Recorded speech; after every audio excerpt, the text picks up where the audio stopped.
So actually I was watching Pawn Stars with my son's 11-year-old son, and I was overhearing what he was listening to, and I got a little concerned because although it's an entertaining reality TV show, I want him to be a great entrepreneur when he grows up, and I didn't want him to feel like this was the way you should negotiate. So I sat down and watched an episode with him, and we talked about it afterwards, and I made it clear to him that although it's reality TV, and so let's put that in quotes, some of the techniques that they do use can be actually detrimental to an entrepreneur. So there's a right place and a right time for many different styles of negotiating, and I think in general entrepreneurs are seeking to negotiate relationships as opposed to transactions.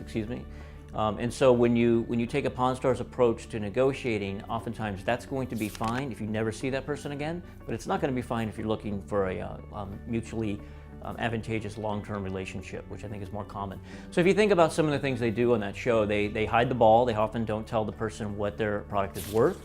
They take a very aggressive stance in their negotiating strategy. They use a lot of silence. They use a lot of intimidation. Again, for the show's purposes, it works fine, but for an entrepreneur that's watching that and thinking, wow, that's a professional negotiator, maybe those are tactics I should emulate, I would caution them that probably not.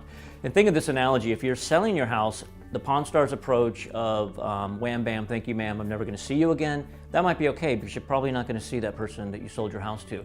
But if you're renting your house to someone, I think that's more akin to the types of negotiations entrepreneurs perform.